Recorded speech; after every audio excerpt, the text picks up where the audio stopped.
I've been touching on this idea of net frequency, and net frequency is the sum, the total, the culmination of all the frequency within us.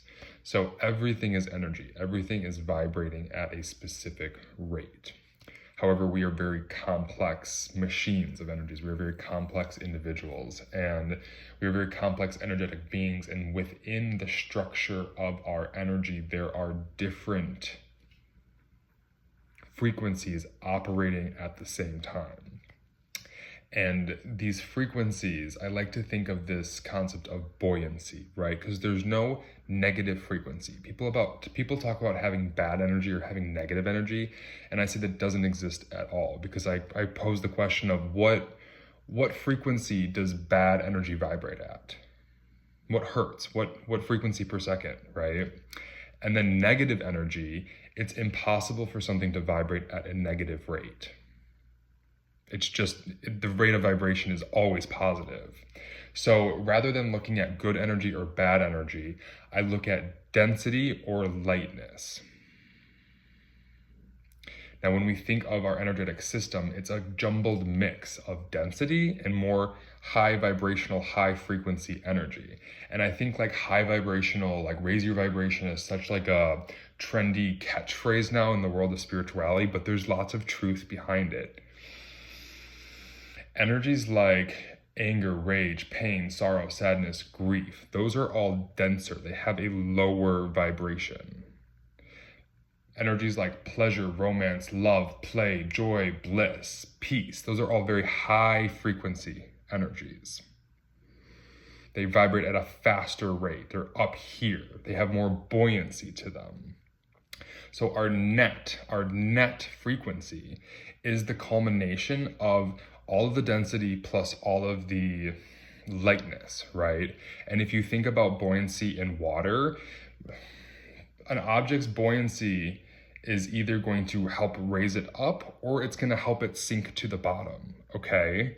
And so the more dense emotions on that frequency band are pulling you, are weighing you down. The lighter ones are bringing you up. So energy work, my definition of energy work, is tending to your net frequency in a way that adds higher vibrational buoyancy and also removes dense vibrational from you to reduce that pull downwards. To further this concept of net frequency and how it's affecting our lived experience, I like to think of a hot air balloon. Okay, so the fire, the hot air going up is the lifting buoyant force, and that force is made up of the joy, the pleasure, the play, the romance, the passion, the bliss that we feel. And then the sandbags on that hot air balloon are the unprocessed emotions, the rage, the anger, the grief, the sorrow, the sadness, the betrayal, the jealousy, all of that stuff is the sandbags on the hot air balloon. Now, if you want the hot air balloon to go up, you can add more of the bliss to it, you can add more of the buoyancy, or you can just remove some of the sandbags. And the other intricate piece of this equation is that our energetic systems can only hold so much at once. So in theory, outside of this nuance bit of it, you could just add more and more and more and more happiness and positivity and blah, blah, blah, blah, blah, and just like go up, up, up, up, up. But the thing is, you have to create space for that. There's a limited amount of space in our energetic fields. And so in order to create the space to be able to add more of the uplifting buoyant force, we have to tend to the density. We have to tend to the sandbags, and we have to learn how to release that density from our systems, i.e. cut the sandbags off so the hot air balloon naturally rises higher. So healing energy work is energy work that tends to the frequency. It tends to the net frequency, whether that is adding the lifting force or working on the density. I find that working on the density is like super effective and super efficient. I'm always pumping in buoyant force to my hot air balloon. However, it's negligent if we're not tending to the sandbags. It's only going to go up so high. Now let's talk about how does this hot air balloon and the buoyancy of it, or the lift it has, play out into our lived experience. So the hot air balloon, depending upon how high in the sky it is moving through reality, is going to play out in the level of ease and the level of satisfaction and pleasure and struggle and pain that you have in your life. So think about a hot air balloon going over a forest, right? If you don't have a lot of buoyancy and there's a lot of sandbags weighing down that hot air balloon, you're gonna be trudging through the trees and you're gonna just be getting fucked by life. You're just gonna get fucking hit by shit constantly. Your car's gonna break down, you're never gonna make enough money, you're like just gonna hit all of this shit and you're gonna be in this constant state of struggle. When you are able to add to that net frequency by either adding to the buoyancy and or tending to and removing the density, that hot air balloon naturally rises higher. And as it rises higher, now it's floating above the forest. And it's not hitting you and tangling you in all of that bullshit. The higher you go in theory in this metaphor, the more beautiful your life experience is. The further the views are, the more of the sunset you can see, and the further away you are from that fear, from that tenseness of rummaging and fumbling through,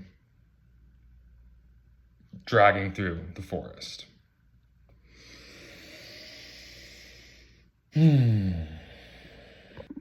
And another note on this buoyancy, frequency, net frequency thing. Everything is within a specific frequency band. All lived experience is within a specific frequency band. Now, we all share the same third dimensional reality. We all live in this same world. However, many of us have vastly different lived experiences. This is because we're operating in different frequency bands. So the lower, more dense frequency bands is where the struggle and the poverty and the anger and the war and the frustration and the fighting and all of that exists. As you go up, it's more easeful, it's more blissful, it's more light, it's more pleasurable.